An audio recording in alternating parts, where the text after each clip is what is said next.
and welcome to the Two Robbies Podcast, your destination for in-depth discussion and analysis of the Premier League and the Champions League. I'm Robbie Mustoe, and Robbie Earl is still recovering from our trip to the Kentucky Derby, so we're upgrading today, and I'm joined by Tim Howard in his place.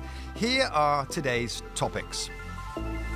First of all, anybody out there, enjoy Mother's Day today. If it's Sunday, hope you had a good Mother's Day if you're listening or watching later in the week. But here are the topics for today's episode. Liverpool fight back to draw with Spurs, but still drop 2 points in the title race.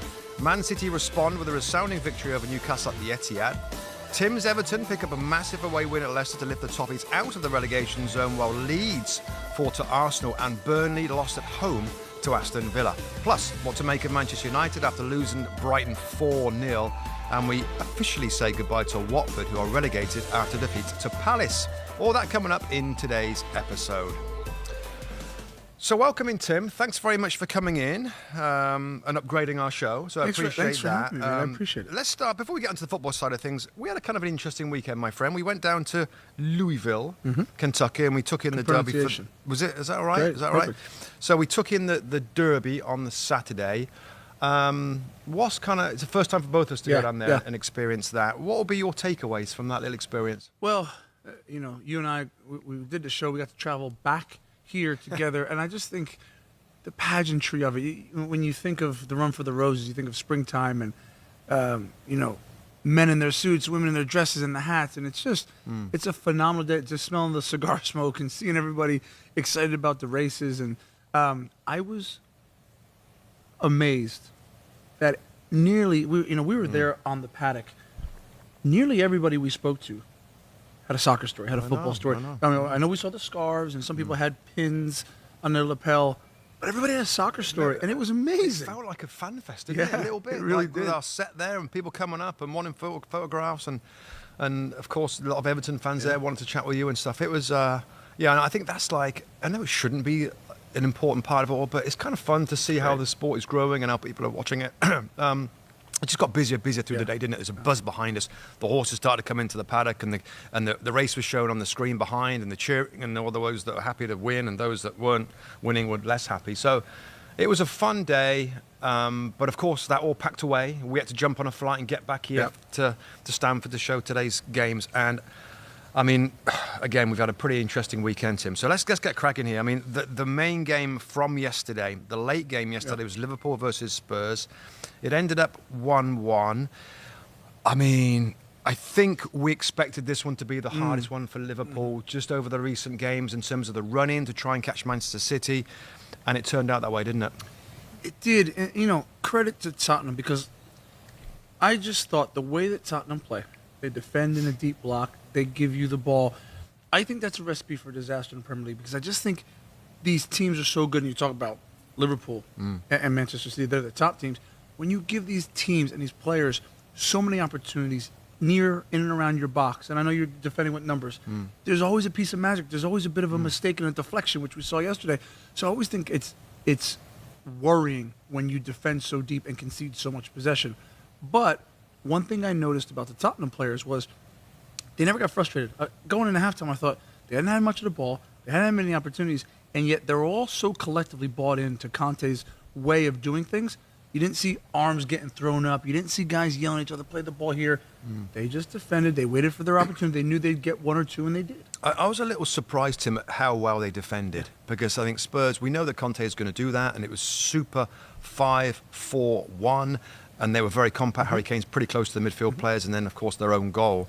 I think you're right. I think they're so drilled in that now. I questioned whether Eric Dyer, Ben Davies, I like Romero as a defender, Tim. I think I'm not going to say him because I think he's a really good natural defender. Whether they could handle the movement and the creativity of Liverpool, and they did. They did. We did the highlights after the game. We did the highlights here today. There wasn't that many chances created by Liverpool. They get their goal. Spurs, lovely football. It's a tapping finish at the end by Heung-min Son. Liverpool get the goal back to make it 1-1. And kind of that was it. There's not much else to say in terms of who deserved it. Spurs deserved their point. Yes. And Liverpool didn't do enough on the day. And Spurs' game plan, it wasn't just parking the bus, which is something that gets thrown on certain teams. Yeah, they defended deeply, but there was a plan. There was an energy about them when they got forward. We know they're good at doing that, and it plan worked pretty well. Just while it's in my head, Jurgen Klopp's interview in your head as well. Listen, first of all, we love, yes, I do as well. Right, we all love Jurgen Klopp, right? His energy, his drive. What a brilliant coach he is. A brilliant coach. Does he sometimes, is that a little bit disappointing? As we're total neutrals in this, that he has a bit of a dig, kind of a direct dig at, they've got world-class players. They sat back behind the ball. It's not the thing that I want to see. I don't like that. I wouldn't coach that way. I respect what they did. But he chucked in quite a bit of criticism, Tim. Yeah. Does he let himself down, or is he just a winner and it's okay to be a bad loser sometimes? Probably that. Probably he's a winner. He doesn't like not getting his way. Right. Understandable. Right. I think, look, the problem I had with it, and I love Jurgen Klopp. I think the way he's one of the best managers in the world. When you say that you don't like the way a team plays, and you couldn't coach that way, and that team has world-class players, then basically you're pointing the finger directly at their manager and saying you should play a different way. Let me say this, on record. Football can be played in a trillion different ways, different formations, different ideas, different theories. And we can enjoy one way more than another. That's Yes. And by the way, if I'm looking at Liverpool and I'm any other manager in the world bar 2, if you go toe-to-toe with my team, you're going to get beat. No. So guess what? Probably don't want to go to Anfield and play the Jurgen Klopp style that he wants you to play against him because you'll get beat. Yeah. So well done to Conte. Particularly that's what Conte's good at. Yes, you know? Yes. In terms of defining game, Tim, I remember saying in our studio down at the Derby, like, we're going to get a story here, and we have got a story. I mean, particularly if there was a winner in this, that was going to knock the other one out of what they're going for. Top 4 for Spurs, of course, or title for Liverpool. A draw, though, is damaging for Liverpool, Tim, isn't it? And, you know, Spurs have got a chance to, they've got to beat Arsenal on Thursday, game that we'll cover here, of course, incredible North London derby. How damaging for Liverpool? Can they go again? Can they win it from here? Yeah, look, I don't think the narrative changes too much. City were favorites. They're slightly better favorites now. I think in all of this, ever since we were over in England at Manchester City and we watched the Liverpool City draw, ever since Liverpool didn't win that game, they were always going to be in hope mode, right? Yes, now they need Manchester City to lose, which is far more difficult than trying to figure out where they can get a draw. Yeah. But ultimately, if City win out, that was always going to be the case. So they need a slip up from City no matter what. Absolutely right. And any standout performers? I'm just thinking of, you know, it was just such a difficult game. Thiago, I thought was great in midfield, but couldn't quite connect that final ball. You know, defensively again, you know, we looked at the game, Tim, and there was so much of the game that happened down Liverpool's side. Both good for them going forward with Trent and Salah, but also good for Sessegnon. I thought Ryan Sessegnon was good for Spurs, and Heung-min-son, the goal comes from that side with him coming in from the left-hand side. So big game, defining game. In some ways, a little bit unsatisfactory with it being 1-1, but I think, you know, that's going to make a difference. And we'll go on to talk about Manchester City actually next in a second and what it means for them. But we expected it to be the toughest game. It turned out to be that way now. They've got Villa next, Liverpool away, Southampton away, Wolves at home. They've got an FA Cup final between some of those games as well, which is big for them. So I think, you know, Liverpool fans were hoping of the quadruple, Tim, and the 4. So difficult to pull off. More difficult now. Yeah, I think what Liverpool have to really focus on is if the Premier League doesn't work out the way they want, if Manchester City don't drop points, Liverpool can still pat themselves on the back, because here's what they don't want to happen. They don't want to get so downtrodden on themselves for not winning the Premier League that they slip up in the FA Cup, that they slip up in the Champions League, because they still had a fantastic season, no matter what happens in the Premier League. So, well, saying that, if they lose the FA Cup final, Chelsea, and Real Madrid win, which is not, they come out the season with just a league cup. That I agree with, but that's my point.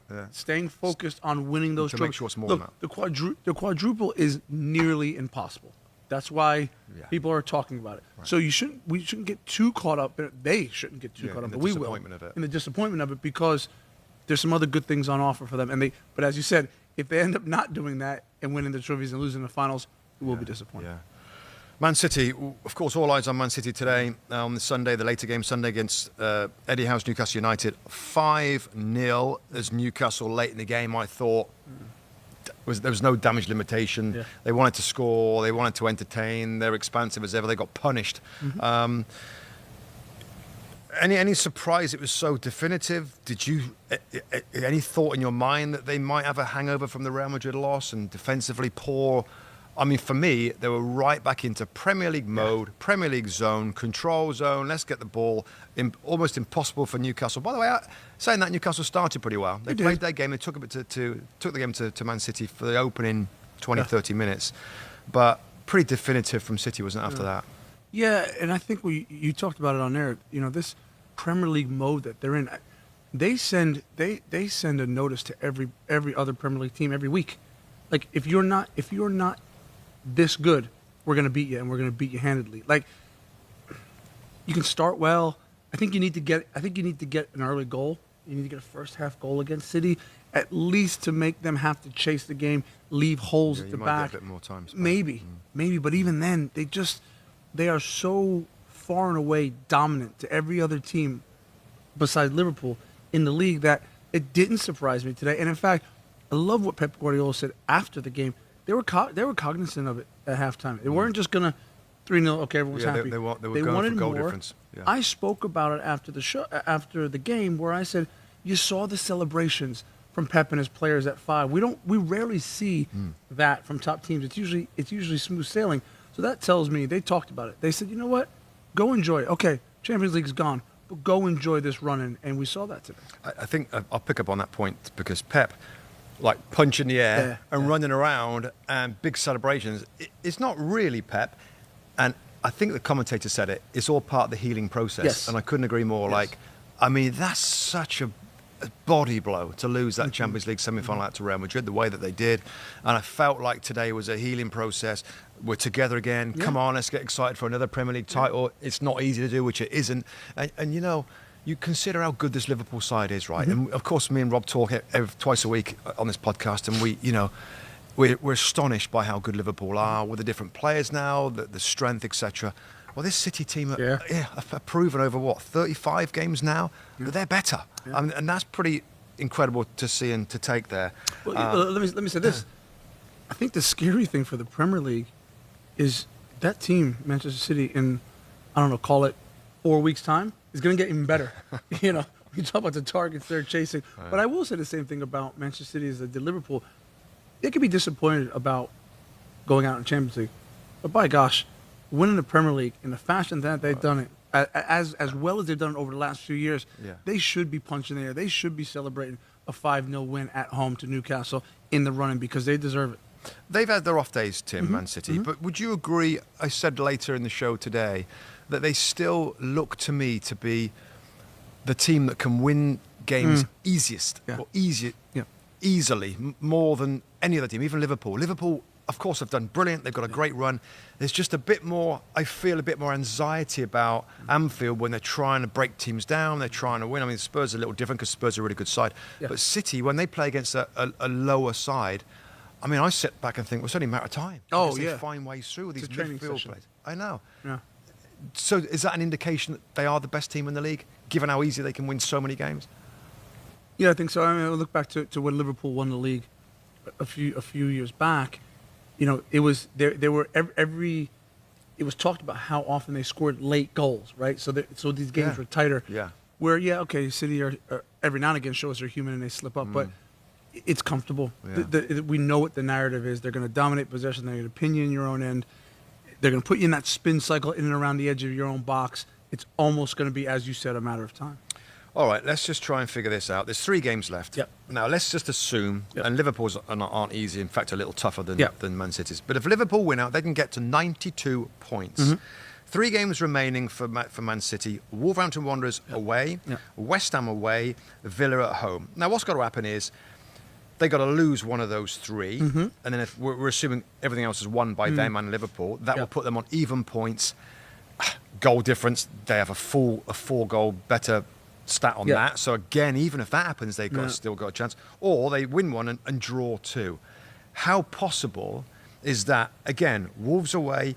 I mean, West Ham away, draw, possibly. Yeah. Villa at home last day. They could get upset there, Tim, maybe. Yeah, look. Like some of those front players that Villa have got. the great thing for us and for all the public watching, I mean, I think, look, I think Wolves have been stubborn. They don't concede a ton of goals. West Ham had a bounce back, okay, albeit against Norwich. Yeah. But they've shown they have some players in the forward areas. And in fact, you and I believe, were in studio when West Ham played at Anfield, right? And, you know, they should have actually scored a couple of goals. They were great in. Chances, there were great chances. And so, so this West Ham team is actually used to going toe-to-toe in some of these big games. So it won't be easy. I'm not saying for 1 second that I think Man City will capitulate, but I do think Wolves and West Ham are tricky. You know, and so ultimately for the neutrals, going into the last game of the season, it's still all to play for. It's still all to play for. Let's hope so. Somebody else going into the last game with probably something to play for is your former team, Everton, Tim. Of course, everybody, you know, gravitates to you with your experience and knowledge there, and it's fascinating to get kind of insights about the club. What I've seen, and again, they pulled off a victory here, and I felt strongly before the game today, Tim. We talked about it before the game started that this is winnable for Everton. Given the drive from the fans, given that Chelsea victory. And Leicester's out of the Europa Conference League. They risked, 6 changes today. Were you surprised that they won the game? Or are we seeing an Everton club that you know the spirit and the desire is going to find a way to keep Everton in the league? Well, let me say, I looked at Everton's fixtures after today, so I thought, okay, Leicester game will be difficult. I thought Chelsea last week would be difficult. They did it. Leicester...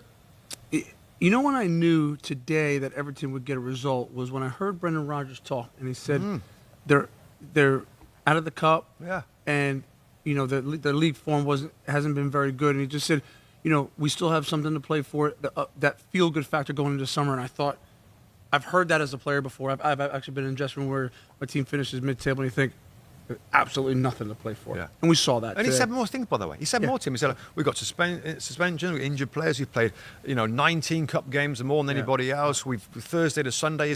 He made a ton of kind of excuses, reasons, whatever you want to say, like that it was going to be a difficult game for them. And so when I looked at Everton, I just thought, last week, I knew it. The Everton fans set fireworks off at the Chelsea Hotel. Whatever you think about that, legal, illegal, wrong, right? They did it to help their team. They welcomed the bus on Goodison Road, all the flares, all the people went inside the stadium. It was absolute brilliant scenes when they beat Chelsea. And I just thought from that moment on, and I was proven right again today, I thought from that moment on, this will be what the fans do. They won't just turn up for the next 4 games, 5 games.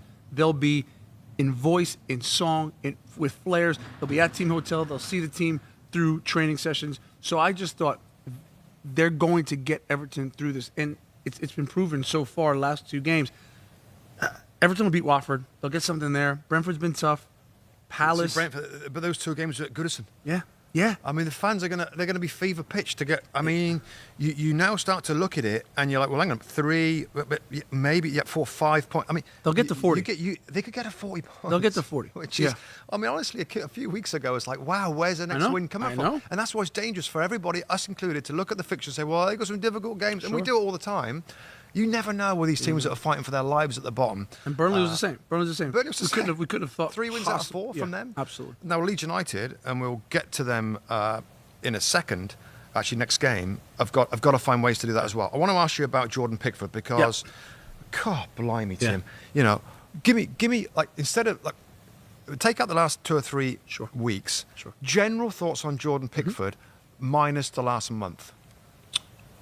National team, Everton, everything. He's been criticized for his time at Everton for some mistakes. But goalkeepers at the highest level are going to make mistakes.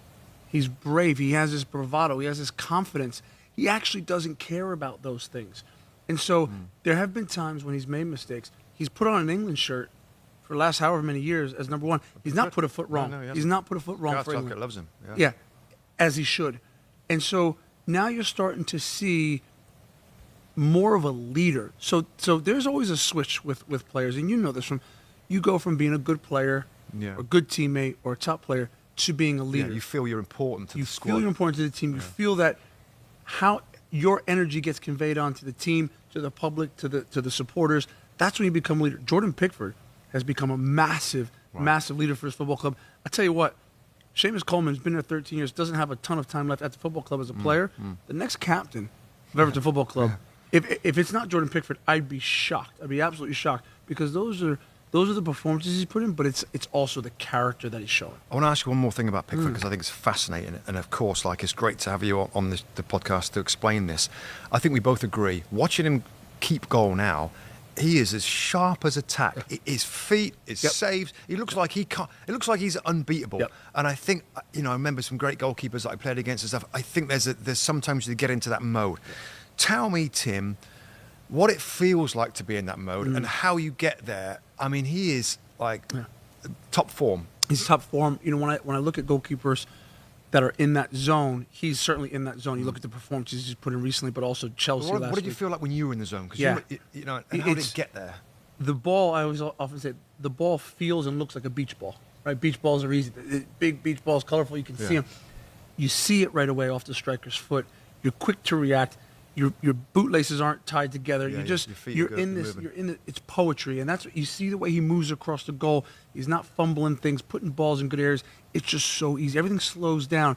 The striker pulls his foot back in his back lift. You just kind of he's going to go right.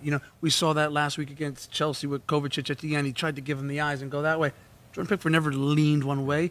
He sat, went. It was perfect goalkeeping, and he's been in really good form. Yeah, he has been in great form, and fair play to Everton. Yep. We talked with Roger Penn a couple of weeks ago, and I'm like, listen, I think they might do it. I think forget about what fixtures have got coming up, and the heart and the spirit. And I know there's a few weeks to go, and I know that, but if Everton get out of it, that for me, and I'm sure it's naturally for you, Tim, will be one of the big stories of the season. It just will be. Wow, they look like they were down and out with some of the defeats they had, and the club, the team, and the fans who saw it again today, they stayed beyond for maybe an hour. Shouting, and Frank Lampard came out to give him another clap. Brilliant victory. Let me add that with Frank Lampard. I think it's important for Everton Football Club. There's been too much up and down, too many managers, too much turnover, too many players in and out. They need some stability. And I think what we saw today, the fans clapping, staying for however long after, Frank Lampard coming back out, it was almost this moment of mutual acceptance, all right, this is the man to do it. Yeah.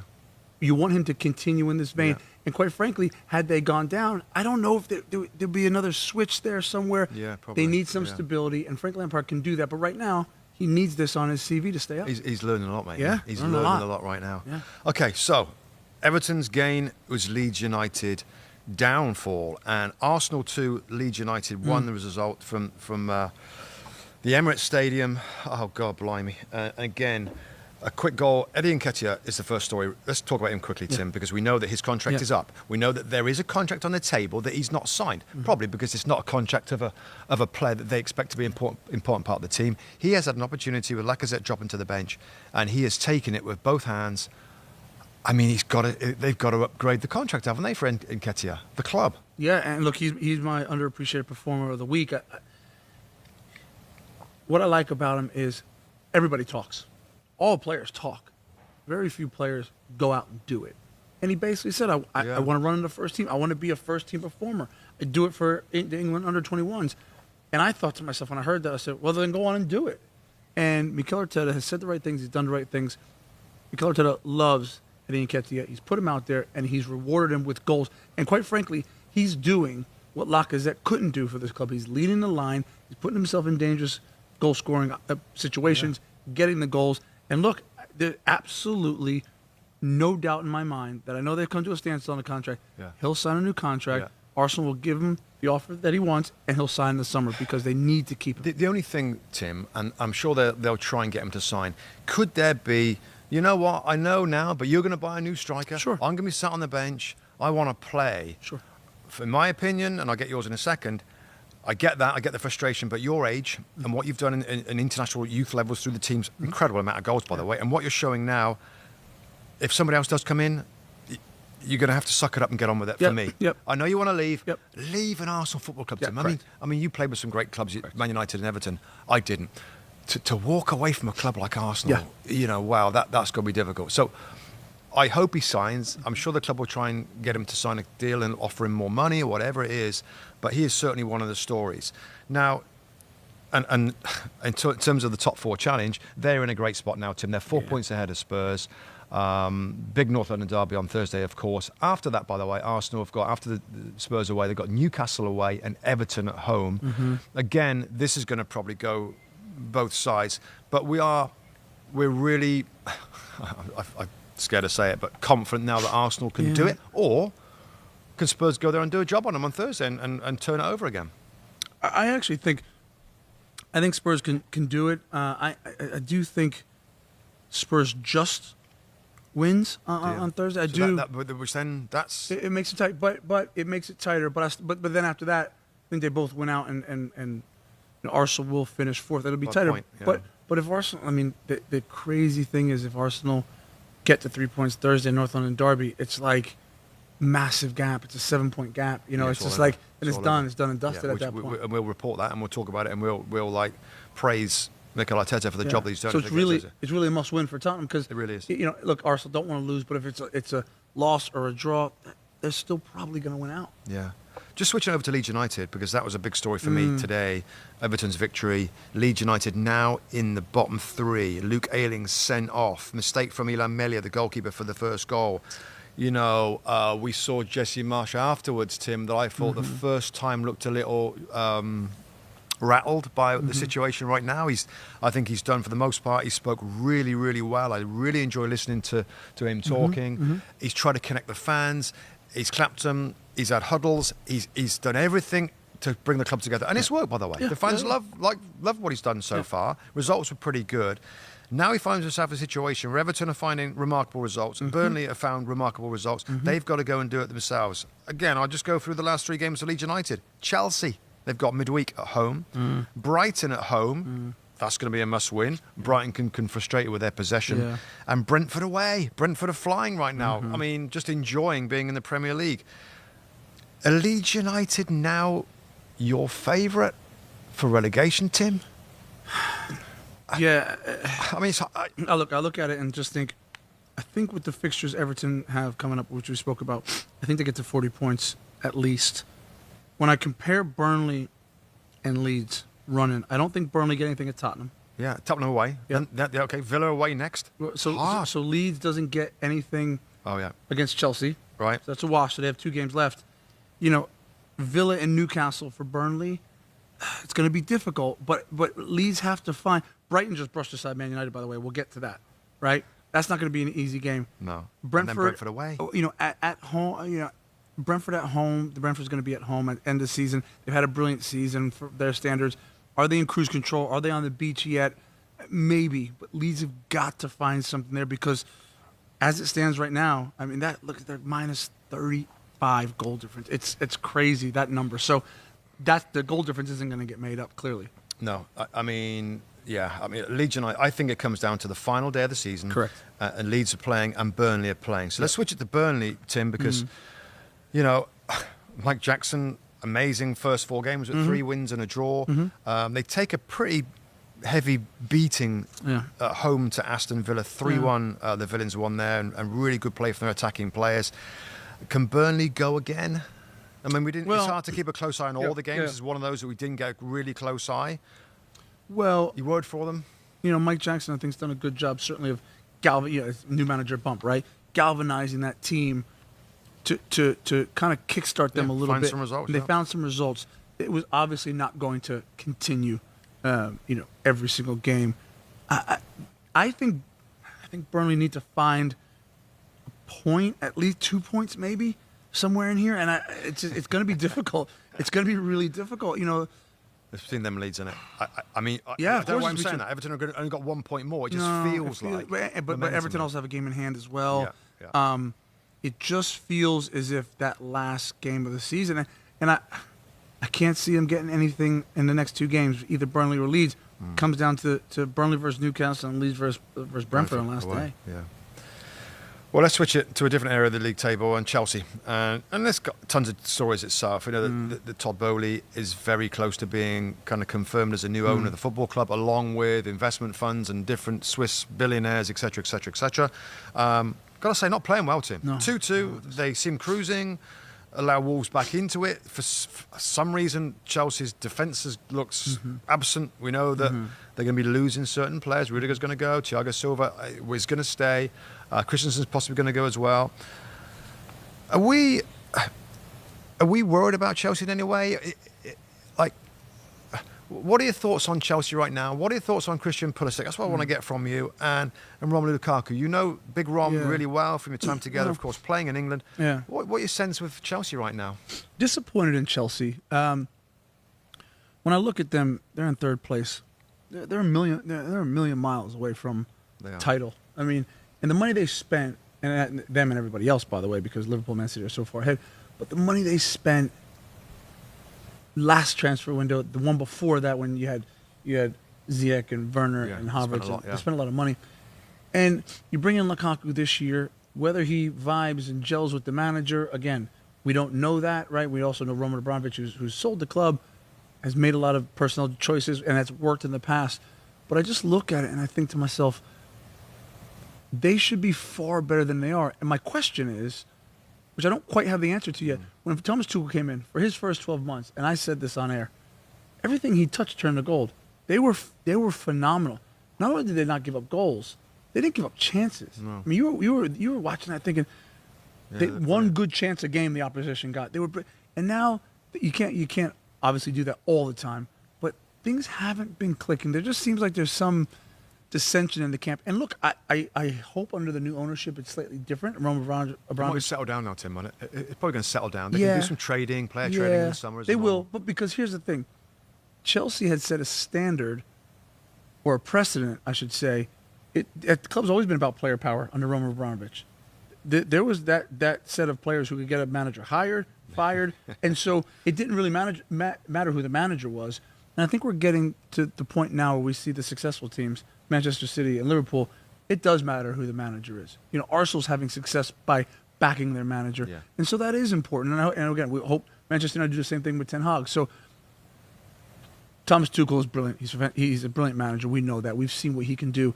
But yeah, I think things need to settle down a little bit at Chelsea. I quite enjoyed Timo Werner alongside with Lukaku. Lukaku scored both goals, of course, the penalty and then a really nice finish from assist from Christian Pulisic. Now, Pulisic, we've talked about him a lot. He's been in and out the side. You know, we saw the tweet from his father, talk about his son's disappointment and it's tough for him, etc., etc. I kind of liked him in behind the front too. Did you expect a little more from Pulisic? I mean, it's a massive move and it's a big club and it's really difficult to be a starting player, a certain starting player at the size of this club. Has he done himself justice? Is there more to come? I think he has. Here's why. Look, I'll probably say something controversial here. It's because American players have always and will always have to fight for that respect. When I watch Christian Pulisic play, I think whether it's underneath the strikers, wide of a front three, he's dangerous. Yeah. He looks like he belongs. He doesn't let his team down, doesn't let himself down. And yet, things have been used against him. He travels too much, too far for the national team, so there's a lot of miles on his legs and all that stuff. I think if he was a European player, he'd play every game. I do. And again, I'm not slating anybody off. I'm not. Just having experienced that as an American player, you're always having, year in, year out, you're always having to fight for the respect. Because when I look at him, and maybe you can tell me differently, he doesn't really let you down. When he's given... The only thing I would say to him, and I respect that answer and stuff, and it just... how I see it is, I've seen brilliant moments from Christian Pulisic. Yep. Now, I think at a club like Chelsea, and I say this, and I don't know whether it's the same for every player, by the way, so it comes back to your point, but is he consistent enough? I sometimes feel there's moments in games or large periods where I'm like, is Pulisic playing? He's gone quiet. He seems to have two of them. Maybe other players have quiet games as well, which is back to your point that the manager doesn't really fully trust him. I feel that's the last hurdle for Pulisic is to be more confident, more demanding. Give me the ball, and be a little bit not cocky or swagger, but influence the game more through his personality and try and, I don't know, affect it more with the production. I mean, this sort of player is always judged on assists, goals, how he affects the game going forward. Is that fair? Well, a little bit unfair. Here's why. When I say he hasn't let his team down, he's a consistent performer okay, maybe you're not getting 10 goals and 10 assists from him, but he's a consistent performer. I've watched Timo Werner not be able to hit the broadside of a barn for weeks and for months and continue to get selected, right? And I just think to myself, if that was an American player, and again, I've experienced this, so when I speak about this, I'm speaking from experience. Yeah. Like, there's no way that an American player would get the rub of the green, right? If he wasn't hitting the target, and going through one-on-one. So, like, fair play for Timo Werner for continuing to work and get. But I do think it's used against him because we're hypercritical of him in the moments when he isn't quote unquote producing. Yeah. But again, he gets on the ball, he gets turned. You look at this week, his passes, the weight of his passes, the assist around Lukaku. That's what I see him doing quite often. Yeah. Last point on them. I just want to ask you about Lukaku a little bit more. Assuming that everything's going to go through by the end of May and the window opens, are we going to see Lukaku next season, Tim, do you think, at Chelsea? Or is there a division there that doesn't make sense for it to continue, the partnership? Or can he go again? No, I'm leaning towards him not being at Chelsea. Here's why. When we talk about Christian just now, Pulisic, and we talk about his demeanor, right? I don't think he's the type, nor should he be, by the way, where he's going to raise the roof and scream and shout. But I think Lukaku, with the bravado he has, with the ego in a really good way that he has. By the way, he's certainly in the recent times one of the best goal scorers in Europe, most highly sought after. He wants to play football. So I can assure you, he will be having conversations and look, and Chelsea should as well. There's a lot of money invested in him. Yeah. So if he's not for them, or if the manager doesn't love him or it doesn't suit his style, that's no problem. Yeah, go ahead and get out of the door. But I guarantee Lukaku has had conversations with his agent to say, let's get something sorted here, because it's not working. I would be astounded. I'd have to pick my jaw up off the floor if Lukaku is at Chelsea next year sitting on the bench. Couldn't see it. No, I agree. All right, let's switch it out to the south of England, Brighton and Hove Albion. My goodness, what a story! What a team, by the way. Can lose 5 or 6 on the spin and then play beautiful football. They outplayed Manchester United, Tim, to win the game 4-0. Goals from all parts of the side, some lovely football, some clever moments, some great finishes. I mean, it does get to a point with Man United where you sort of lose, not the will to. It's like, this is rock bottom, isn't it? I mean, we'll talk Brighton a little before we move on. Are we at rock bottom now with Man United, Tim? And I tell you where we're a little bit different on this, and I think you're probably going to be right about it. When Ralph Rangnick came in, I thought, you know what, sensible, very different, smart, respected, technical, tactical. I thought I saw some improvements early on. I don't think you were ever really convinced with this appointment, and you've been frustrated with him, with the football, with the interviews. And I got to say, where it's gone from Ole Gunnar Solskjaer, by the way, that wasn't in a great place. Yeah. That's when they made the change. It's worse. And it's a lot worse under Ralph Rangnick. Now, there might be other reasons for that. Interim, the players not really wanting to buy into this guy because it's temporary, short term. Just give me some big picture. I mean, this is a shocking result. We've gone from sadness to disappointment to anger to embarrassment for Manchester United. I mean, are we as low as we're going to see Manchester United for as we move forward? Well, you mentioned it yesterday at the Kentucky Derby. You said we've been through the gamut of emotions with Manchester United. We're upset, disappointed, angry. Yeah. I've had a saying throughout my career that says, always be careful about rock bottom because there's a trap door. and that's what I feel like with Manchester United, because I just look at it and I think they've been this low before. Right after Sir Alex Ferguson. Not this low. Well, I'm talking about in terms of points, and then they wanted different managers, and they clamored for. They need a project. They need a plan. When I look, Pep was an easy one, right? They have a plan at Manchester City because of Pep. Klopp had a plan. Mikel Arteta at Arsenal have a plan. Manchester United are in that upper echelon of a club. They need a plan. They haven't. Yeah, that's why I didn't like the Ralph Rangnick hire, because I just thought, this is a stopgap. What massive, major, top 5, top 10 but it's club? Hard to get a manager mid-season. Well, yeah, it is. But you know what? Pay an astronomical fee. Figure it out, because you need to get somebody. You need to get the right person. Do I think they got the right person, Ten Hag? I do. The more I dig into who he is as a manager, he's strong. He's firm. God, this is a different size club, though, too. I get that. This is a whole different. I understand that. But irregardless of that, that can't be used against him. If that's the person they're going to bring in, then they have to back him. They have to get behind him. His ideas, his philosophy, his players, his recruitment, it all has to be with his vision in mind. Ronaldo. So me and Earl talk about him, and I think we're on the same page where with what he's done. And I know, see, like Graham Nassau, I feel like thinks that the club have got to move on from Ronaldo, and you want to establish a different style, the high press, like most teams are doing right now, and he's not really that guy. What do you feel? Do you feel it's better for him to move on and let the new manager start without that massive personality in the dressing room that everybody looks up to as a distraction? Or is it great to have him there and there's goals and the way that he'll, I think Anthony Elanga, Tim, you talked about that. Yeah. There's obviously a relationship between them. He's mentoring a little bit. He cares for him. He talks to him a lot. Yeah. Should he stay? Absolutely, 100% he should stay. I scoff at the idea that he should leave. He doesn't fit system. You don't have to fit any system, any player in the world. Scoring, getting a 20 to 25 goal scorer is gold dust. Yeah. I keep talking about this plan that Ten Hag should implement, will implement. When you look at managers who have, been at a football club for 4, 5, 6 years, if you go back to their first year, the plan was in place, the shell was in place. But sure, certain players are going to change. Yeah. Jurgen Klopp, he had Bobby Firmino in there, scores the goals. He started to phase him out. Yeah. Do I think Manchester United under Ten Hag can start to build the shell of what they're going to look like and still have him involved? And still have him involved as a 25-goal scorer.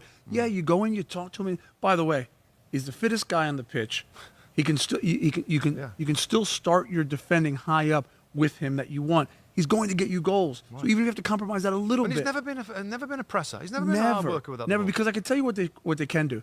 They could take him out of the team. They could sell him. They can go buy someone who's a presser. Not going to get you 25 goals. Yeah. So there's a way that Ten Hag can come in, clean slate. I mentioned it to you yesterday. The way that Anthony Elanga looks up to, you can just tell the way that he looks up to him. And by the way, I've played with Ronaldo. I've watched him for a decade plus. He doesn't take everybody under his wing. He really looks like he's taken Anthony Elanga under his wing, and that's a great thing for Manchester United. I want to switch to Brighton, and I'm fascinated by a manager like Graham Potter, that don't look like $1 million like some of the other guys with his clothes and with his look and all that. But my goodness, I enjoy his football, Tim. And I know that you can criticise potentially about Brighton. They have all this possession. Sure. And don't score enough goals. Yeah, but hang on a minute. This is Brighton. Yeah. And they play entertaining football. They're going to finish way up. I think it's 15th. It's the best they've ever managed before in the top flight. They're 9th right now, 47 points, scoring goals, outplaying Manchester United. And I'm going to pick out my underappreciated performer, a player that I've had my eye on quite a long time, and we joke and laugh about it. Marc Cucurella, this young Spanish fullback that, by the way, has been playing as a left-sided centre-back, which is way different for him. He scores a goal in this game, a really nice goal down the left-hand side, play develops, smashes it into the goal. Cucurella, I watched him a lot in the Olympics. We both covered the Olympics, Tim, for NBC, and he was part of the Spanish team, a very talented side. And, of course, in this tournament, a great thing about covering these tournaments is looking at young players. Like these are all, like, mostly under-23s. And Cucurella, with somebody, Rodri was there for the Barcelona kid. There's so many good players in that side. And I thought, this Cucurella, he can play. Yeah. He'd be a good pickup for somebody. And then, of course, the weeks go on, and then you get the signings, and Brighton signed this kid. So I've been really interested to see how he's done. He's done great. I thought he's had a good game. Underappreciated because I think he's really, really good. The age that he's at, maybe he's going to get some looks from some bigger clubs. Yeah. But I think another example, and it's so different, these two clubs, in terms of budget, but it's so different in terms of well-run club. Brighton is a well-run club. I say all the time, 2 parts, recruitment and the coach. They've got a fantastic recruitment department. Caicedo, the guy who scores the first goal, Ecuadorian, 20 years of age. I mean, there's tons of them. McAllister, Alexis McAllister. There's others. Stephen Alzate I like. They go out to all corners of the world and bring in some really good young players. And they've done it again with Cucurella. So well done, Brighton. Well-run club. Excellent day. 4-0 against Manchester United. Okay, whipping around quickly now on the other results, my friend. Crystal Palace 1, Watford. I say quickly, but there's always a story to tell. Watford relegated now under Roy Hodgson. First relegation for him, certainly not for Watford. Just quick, Tim, we don't want to go into mega detail of all these clubs, but it's time to say goodbye to Watford in the Premier League. Yep. I think we know, and by the way, we follow these teams all the way through. It is kind of one story. It is about the ownership. It is about their style. They've had 3 managers again, and all the change of the players. They get players in so easily, but there's a reason why these players are available to come in. Yeah. Kamara today made mistakes, had a bit of a nightmare. Yeah. There's so much chopping and changing around, Tim. And it's worked before in the past. And I've kind of said to Rebecca, you know what? Whatever it takes. If you're going to do a load of recruitment, you put a team together, you hire a coach, you stay in the division, that's great. Sure. That's kind of gone away now. Yeah. And do you think we're on the way out of Watford doing it that particular way? I think so, because when I listened to the board release a statement not long ago, and they talked about just how the hire and fire method that they've implemented has started not only to affect results on the pitch, but it started to affect their reputation off the pitch. And I think that's right. I think it's a little bit crazy. It's different when you're spending Chelsea money like Roman Abramovich did, and then he can name his managers. But even then, he's not high. I mean, it almost became kind of a laughing stock. I mean, 3 managers in a season. Thing, Tim. Yeah. I think it was 7 games. It was 7 points. I remember tweeting out something like, I remember walking in the studio. I remember one of those things like, he's been fired. I'm like, what? I mean, they're not in the... They've started pretty well. Yeah. And he's been fired. Like, I couldn't believe it. And then I got a few social media things saying, well, it's been heading this way for a long time. We need more experienced manager. Okay. Well, let's wait and see. You got an experienced manager. But that's the thing. There's a balance between I'm the owner and I can do what I want. Absolutely. I agree with that theory. But then it starts to border on silliness. When you're firing a manager, listen, if you're City and you have 7 points after 7 games, okay, maybe. But Watford, they're in a decent position. That's a point a game. That's probably going to keep them up 38 points. Yeah, it's kind of silly. So they need to get away from that. The problem is getting back. I know they've done that yo-yo thing a little bit, but it's hard to get out of the championship. So, hopefully Roy Hodgson, as he said, he's leaving. He'll leave, Bring in a manager, back the manager, give him a little bit of time. We've heard the story before. Now, I'm also not saying, I'm not someone who says, I'll give the manager all sorts of time. No. But give him a little bit of time. Exactly right. A couple of games, Tim, just to talk on real quick. Brentford 3, Southampton 0. I mean, just a quick line. Amazing season for Brentford. One of the one team that's going to stay in the division. Incredible job Thomas Frank has done. Christian Eriksen, things seemed to turn around when he came to the football club. Southampton, funny side. I had him going down at the start of the season. I was embarrassed about 3 months ago when they were doing great. They're kind of 15th. They got 40 points. They're going to go fine. But they're a funny side. Anything that stands out in the Brentford 3-0 victory? Well, nothing that you didn't say. They had brilliant season. Question for you. Quick answer. Can they keep Christian Eriksen? I think they will. Can. They? I think they can keep him. Will they? You know what? I want to say yes because I think I don't know him, but just getting a feel of what he's like, he appreciated what Brentford has done. Yeah, there's a ton of Danish influence there, of course, throughout staff and players, and he's enjoyed himself. And I'm one for, like, Tim, when you see a player playing great, the fans love him, he's effective, he's enjoying his football, stay. Stay. I mean, he's 30. I mean, you're going to go somewhere else and the pressure becomes intense. And I might be wrong there, but I'm saying yes. I think he's enjoyed where he's at. He appreciates the situation that he's at. But yeah, I mean, such a quality player. I love watching him play. And the final game, Norwich, another team that's, I guess, nothing to play for right now. My mate Dean Smith there will try and reset in the summer and get them back from the Championship. Norwich 0, West Ham 4.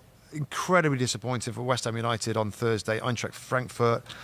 Cresswell got sent off. They go behind in the game. I mean, the West Ham supporters were so excited about this run, potential Champions League spot. So they're out now. I mean, brilliant character from them. You know the manager, David Moyes. No surprise, really. They bounced back with a victory. I got one question for you. I was thinking today. If it wasn't for the Europa League, and I know they're going to go for it totally, if they weren't in the Europa League, Tim, given we've seen Arsenal, Spurs, Man United capitulate at times, I mean, West Ham United, if it wasn't for these Thursdays and the excitement around that and throwing, I don't think Moyes throws all his eggs in one basket per se. I think he's put strong teams out. Could they have finished in the top 4 through the league? I don't think so, because I think there are a few players short. Look, that being said, I think Lanzini's come back. Yeah, he's come back well. You know, he's come back well. But look, Ben Ramos had a fantastic season. Bowen, brilliant season again. Mikel Antonio, we know what he can do. He does the business. I think they're just a player short. Declan Rice for me is phenomenal. Declan Rice and Souček together. There's something missing from them, and I can't really pinpoint it. They had some defensive injuries, but I feel like they need a little bit more spark or pizzazz in that front area. I'd actually love to see them play in a 2 up front with Antonio. Give him a bit more help with a proper another striker, or even when he doesn't play, they can swap them out, because really they're so heavily reliant on Bowen and Antonio for the goals. It's difficult. I can't see him getting in the top 4 there. Last tough question before we wrap up things. Declan Rice. Is he a West Ham player next season, yes or no? Look, I don't think so. I think the money that someone's willing to pay for him, which, by the way, I'd pay anything for him because I think he's that good. I love him. Yeah, he's a great player. Maybe he stays one more season, and that's not the question you asked me. Maybe he stays one more season, but you tend to think he's going to go. But that's if they're lucky. I think if they're lucky, he stays next season. But other than that, no. Tim Howard, you're a ledge, mate. Thank you very much for jumping in. Brilliant work. I appreciate you coming on. Thank you so much. All right, next episode is on Thursday, May the 12th. This Thursday, recapping midweek Premier League action. Matches on Tuesday, I believe, is Aston Villa versus Liverpool, Wolves and Man City Wednesday, and the North London derby on Thursday. So lots of big stories again this midweek. Thanks everybody for listening. Enjoy Mother's Day, or I hope you had a good Mother's Day. Stay safe, take care, and we will see you and speak to you next time.